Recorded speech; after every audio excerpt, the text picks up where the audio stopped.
and I'm going to do this real quickly, but I want to give my thoughts on this recent DOS attack that happened to several websites that I'm a member of. Three primarily being sofurry, furaffinity, and inkbunny. And everybody was wondering what happened, how this occurred. Now, just like the administrator of furaffinity, I can't name anybody. I can't point fingers and say that's the person or that's the group or whatever. I can't really do that.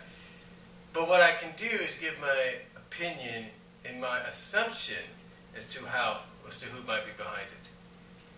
You see, a lot of us have dealt with the fact that ever since these websites opened, even YouTube, right here on YouTube, has gotten the brunt of a lot of attacks from people that go in the comment sections and all that. DeviantArt has gotten it, of course, furaffinity, sofurry, everybody's gotten these attacks through verbal comments. And what it is by people, again, I'm not pointing fingers, but I'm just saying it's by people that don't understand. See, some people, like young kids, young teens, if you will, they just don't, even older teens, maybe college students or whatever, some of them just don't get it. They just don't understand that this is what we like. This is stuff that we're fans of. You see, when they see people do furry artwork, and sometimes risque furry artwork, if you will, they look at them and go like, oh, well, they'll go like, oh, well, you guys are sick, you're freaks, you're immature, you're blah, blah, blah, you're this. And it's because they don't understand that this is just a freedom of expression. When you have people like myself and Grape Athenia, or Grape, or 93 Mickey, or Clarence 88, or Caboozle, or X, if you will, Experiment 7951, J Foxfire, Smoke Scale, all these people,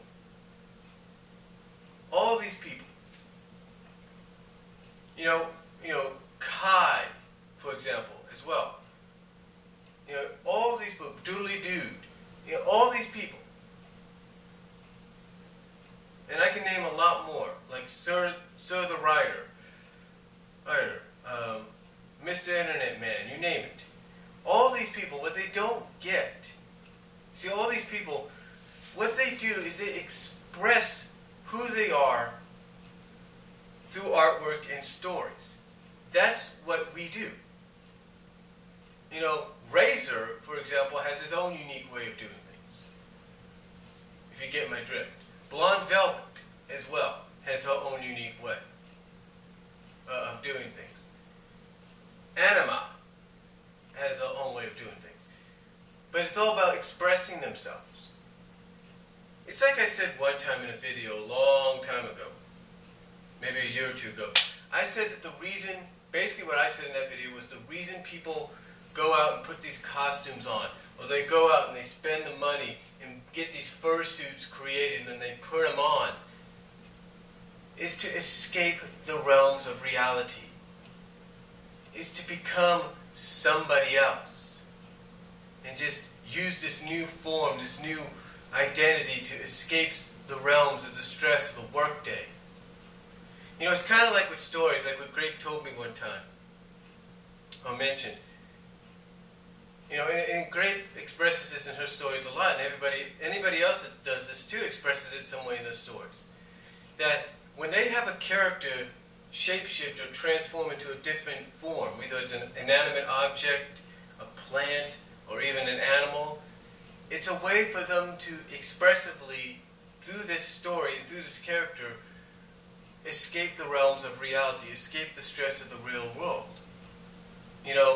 When you have a story series based on a machine that people can walk in, put whatever the amount, whatever the price is that they put in, whether it's $5 for as long as you want, and go in and say, okay, beep beep beep beep, I want to be beep beep beep beep. I want to be a rose bush for beep beep beep beep, a week or a weekend, just be a rose bush. And then poof, you become a rose bush. So you say beep, beep, beep, effects take place when I get to my home. Beep, beep, beep in the next few hours. Boom, you're a rose bush for that weekend. The point is that through these stories and through stories like that, it's not just the characters in the stories involved. I mean, it's not just the characters involved in the stories. It's also the characters, it's also the writers and the artists themselves that are expressly using these characters, using these stories, these webcomics and all that, to get away from the stress of reality, get away from the stress of the day. Again, like I said, that's why people always put on the fursuits that they create or they buy. You know, they'll commission someone, hey, can you make me this for so much money? And if they have the money, they'll do it. If they can do it themselves, they will. Jay Foxfire has done that. I can't think of her name, but Aurora Vixen, whatever her name is, out of Mexico, she's done that. Rabbit in the Room has done that. They do this because by wearing these fursuits, these costumes, if you will, they escape the realms of the real world.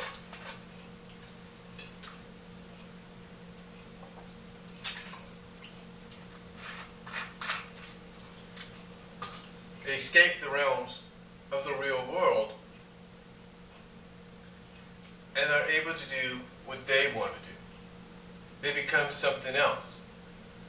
You know, when I commissioned 93 Mickey through points and Great through currency to do the stories I wanted and to put the stuff in there, character-wise, it allows that character to get away from the stress of reality. Like my most recent one with Great, The Melting Point of No Return. I basically wanted a story where we had a character named Lexi using this special potion, or potions if you will, to become somewhat of a goo girl, melting girl, and be able to just melt into a puddle, split into, shapeshift into anything, become a, split in two puddles, maybe three puddles or whatever, and thus do two puddles or whatever, become two of her and all that, do the Wicked Witch expression of I'm melting and all that. Because basically, through that story, you could sense that the character, just like when people put on the fursuits and costumes in real life, that character, by using that potion to be able to gain that ability, is just basically getting away from it all, getting away from the stresses of real life. Which is why one of the settings I made, the main setting I made for most of that story was a honeymoon suite.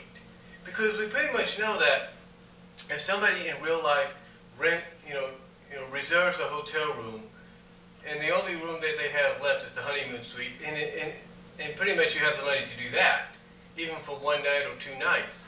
You go in there, you're pretty much walking into a house that you have all to yourself, a luxury house that you have all to yourself, with all the amenities, and that no one can really bother you.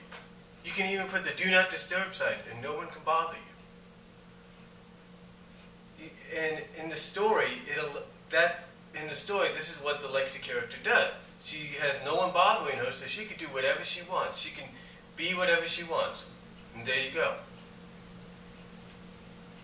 And it's basically a freedom of expression. And again, going back to these DOS attacks, again, we can't really speculate or point fingers as to who exactly is behind it. We can't assume maybe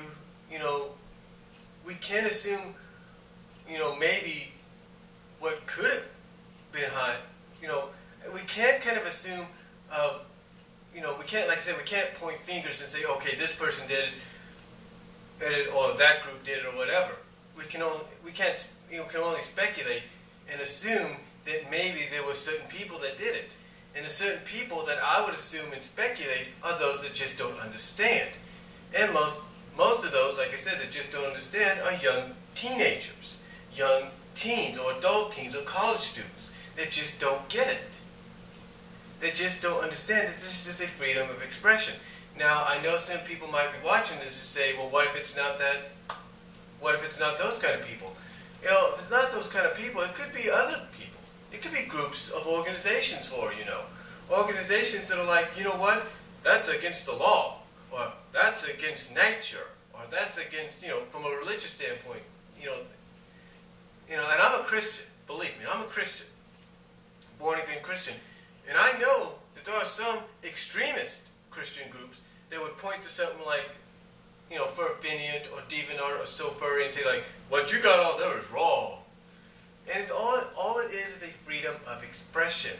And some people just don't understand that, which is why I think, in a sense, and I'm only assuming, not saying anything, not saying, oh, they're the ones that did it, I'm just assuming and speculating that maybe it was young teens, adult teens, college students, and maybe if not them, maybe some kind of a, group, organization that just thinks some of this stuff is wrong. I can't really say.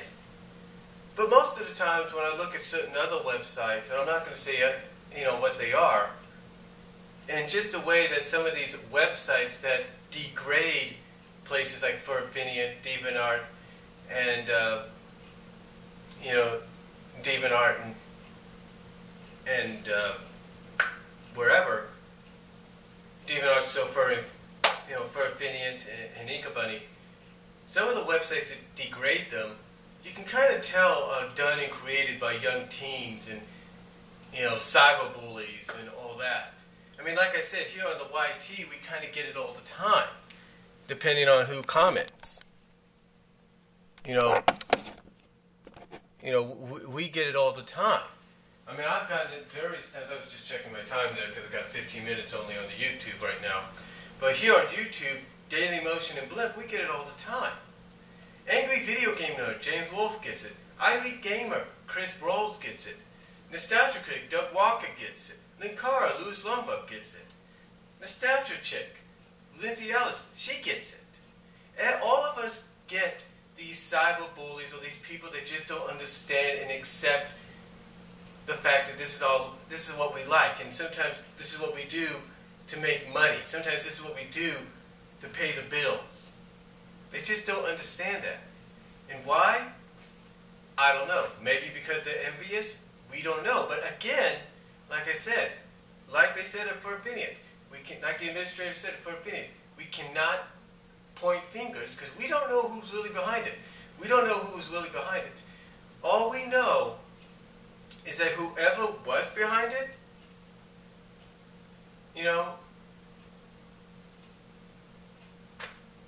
we hope they, I can't really say, but all I know is whoever was behind it, I'm not going to be surprised if they do it again or attempt to. Because again, these are people that just don't understand. And again, like I said, I can't point fingers and say, oh, it was this, or was that, or was this, because we don't know. We can only assume and speculate it might have been a certain group, or it might have been a certain people that just don't understand and feel as though what we're doing is wrong, or what we feel just makes us look like freaks and immature and stupid. So, that's just my opinion on the DOS attack on furaffinity, sofurry, and the other sites associated. So, let me know what you guys think down below. Comment if you like, and I will talk to you later. I gotta get ready for work. I gotta let this upload while I get ready for